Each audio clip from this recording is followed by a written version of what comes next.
Jungle.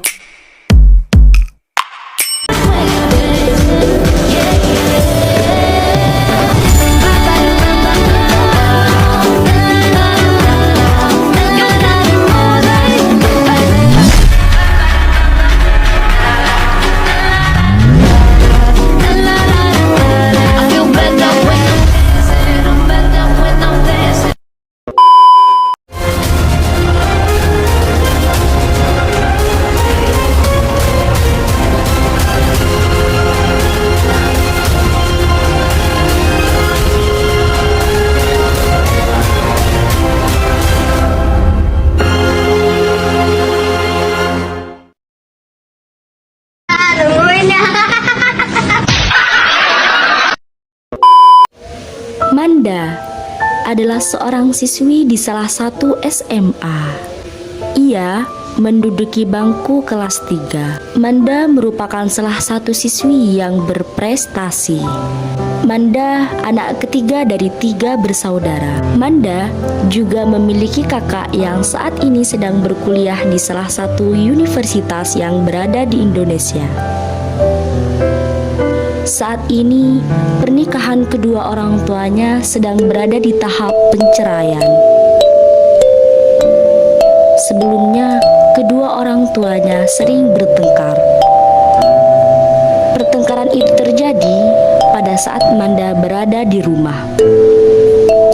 Manda mencoba untuk menghibur dirinya dengan pergi ke suatu tempat. Ia melihat sekelompok remaja yang menarik perhatiannya, sehingga Manda bergabung dalam sekelompok remaja tersebut. Dan Manda bisa melupakan masalah yang ada di dalam rumah. Sayangnya, teman-teman barunya tersebut bukan anak sekolahan. Hidup mereka bebas dan liar. Di pagi hari, saat jam pergi ke sekolah, Manda pergi bersama kakaknya.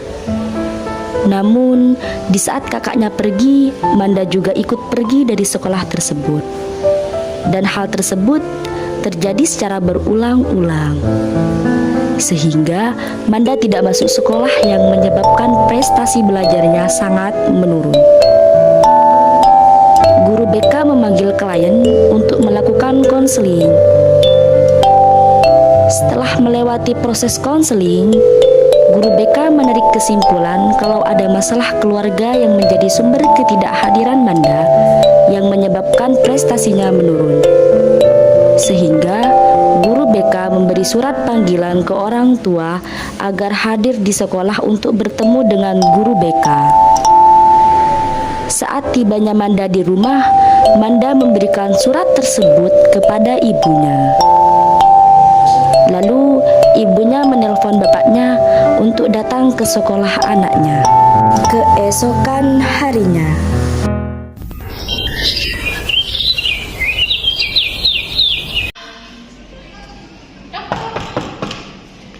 Assalamualaikum.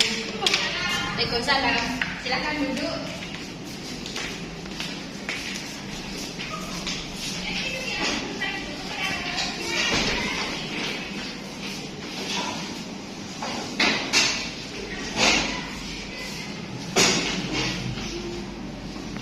Terima kasih Bapak, Ibu, dan kakaknya Manda sudah datang ke sini. Boleh saya tahu namanya? Mila, Bu. Rizky, Bu. Mungkin Bapak, Ibu, dan kakaknya Manda bertanya-tanya kenapa saya undang Bapak. Gak tahu sih Bu, kemarin Manda ngasih surat ke saya. Setelah saya tanya, Manda gak tahu kenapa. Habis itu saya baca suratnya, ternyata Bapak juga diundang. Sudah saya telepon Bapaknya ke sini sama kakaknya sini. Kalau Bapak, Nah, ibunya saja tidak tahu, apalagi saya. Tapi saya yakin pasti anak saya ada masalahnya. gini ya Pak, Bu, anak kita Manda ini sebenarnya bukan membuat masalah, akan tetapi sebenarnya ini menyangkut prestasi belajarnya. Sudah seminggu lebih dia tidak mengikuti mata pelajaran, sehingga prestasinya menurun. Ibu ini gimana sih? Anak sudah 1 minggu lebih tidak masuk sekolah. Kok nggak tahu bagaimana ibu ini? Kamu kemana aja, Manda? Ke kemana aja kamu Manda? Padahal kakak setiap hari antar kamu sampai gerbang sekolah. 1 minggu lebih kamu tidak masuk. Kemana aja kamu, ha? Nyusahin orang tua saja kamu. Ayo ngomong, jangan diem. Bapak. Tapi Ibu, Manda setiap hari pamit sama saya berangkat ke sekolah bareng sama bapaknya. Tapi saya nggak tahu dia sampai ke sekolah atau enggak. Saya setiap hari antar Manda sampai gerbang sekolah, Bu.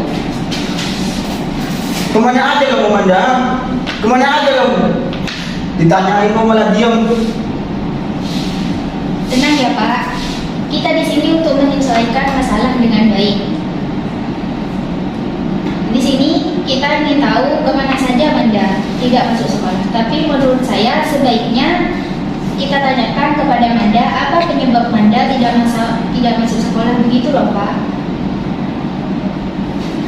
Mungkin Mila tahu Manda tidak masuk sekolah gimana? Kebetulan saya lagi kuliah sehingga saya ngekos dan saat ini saya sedang liburan. Namun seminggu yang lalu Manda menelpon saya bahwasanya keluarga kami sedang Sudah. Kok kakaknya malah ngebahas masalah itu sih? Bapak ini anaknya belum selesai ngomong kok sudah dipotong aja sih. Kenapa kamu diam aja, Manda? Ayo ngomong. Belum puas kamu mempermalukan bapak. Ayo ngomong kamu. Kenapa diam aja? Tenang ya Pak, begini tujuan kita di sini itu untuk menyelamatkan hidupnya Manda, menyelamatkan masa depannya Manda. Dimana sebelum saya mengundang Bapak, Ibu, dan kakaknya Manda, saya sudah berbicara empat mata dengan Manda. Dan di situ saya tahu bahwa Manda itu jiwanya terguncang dan hampir saja terjerumus ke dalam pergaulan bebas dan narkoba. Apa? Sampai segitunya kamu, Manda? Kayak gak dididik aja kamu. Narkoba, pergaulan bebas. Mau jadi apa kamu ke depannya? Ha? Bikin malu keluarga aja kamu. Tenang ya Pak, kita kan di sini bukan mau emosi. Saya yakin karena saya sudah berbicara dengan Manda. Saya yakin kalau Manda ini sebelumnya tidak terjerumus ke dalam masalah narkoba ataupun pergaulan bebas. Iya kan Manda? Tapi Bapak pasti ingin tahu apa sih penyebabnya, kenapa Manda bisa terjerumus ke situ, kenapa bisa bergaul dengan teman-temannya yang seperti itu. Iya kan Ibu? pasti karena masalah itu. Sudah, biar Manda aja yang ngomong sendiri. Ayo ngomong, Manda. Cepat ngomong. Ayolah, cerita kenapa? Udah Manda ngomong aja. Di sini ada Bapak, Ibu, dan kakaknya Manda. Jadi, dan Ibu sebagai konselor di sini pasti mendengarkan, Nak. Begini Bapak, Ibu.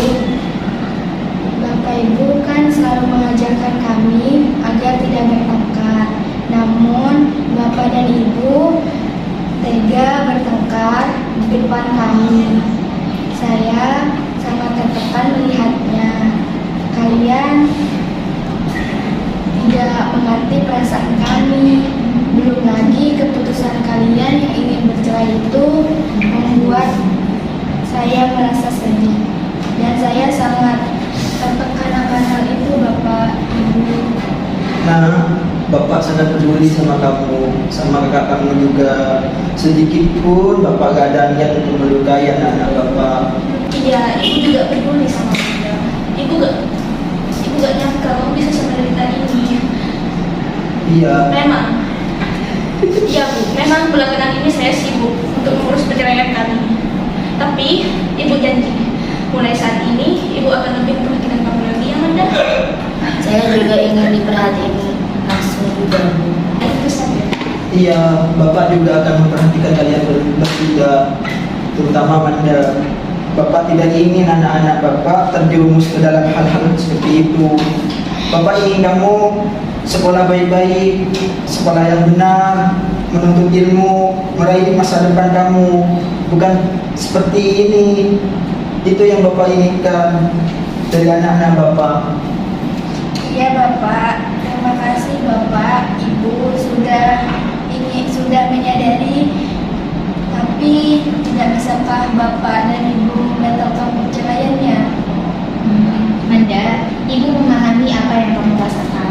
Mungkin memang tidak satupun seorang anak menginginkan orang tuanya bercerai. Ya kan Bu, Pak? Tapi dalam posisi seperti ini sebaiknya Manda lebih memahami keadaan yang ada. Iya sih, tapi saya yakin kalau Bapak dan Ibu masih saling menyayangi. Iya kan Pak? Iya kan Bu? Saya juga sangat setuju kalau Bapak dan Ibu bakal bercerai. Ayolah Pak. Nah, bagi Bapak waktu ya pasti Bapak akan mempertimbangkannya. Apalagi yang ingin dipikirkan Pak, Ibu saja tanpa berpikir sudah tahu jawabannya, ya kan Bu? Kalau begitu, kami mengucapkan terima kasih banyak kepada Ibu Konselor yang sudah mengundang kami ke sini. Mudah-mudahan keputusan keluarga kami menjadi keputusan yang terbaik ke depannya, terutama untuk anak-anak kami. Ya kan Bu? Iya, saya juga sangat berterima kasih sama Ibu karena sudah memberikan jalan kepada kami dan sudah memberitahu bahwa kami. Iya Pak, Bu, saya juga ikut senang. Nah, kalau gini kan enak jadinya, masalahnya dapat terselesaikan dan saya juga punya harapan yang sama seperti anak-anak. Dan semoga masalahnya dapat cepat selesai dan kembali seperti semula. Dan saya di sini selaku konselor akan memperhatikan Manda untuk tidak mengulangi kesalahan yang sama. Dan saya juga berharap Bapak dan Ibu juga memperhatikan Manda. Apalagi sekarang ujian kelas sudah di depan mata. Untuk Manda, Ibu berterima kasih tidak mengulangi kesalahan yang sama. Manda kan tahu, Manda merupakan salah satu siswa yang mempunyai prestasi yang banyak. Karena itu, Ibu berharap Manda bisa mempertahankan itu. Ya, tidak ada salahnya kalau Manda meminta maaf kepada Ibu dan Bapak. Ya Bu.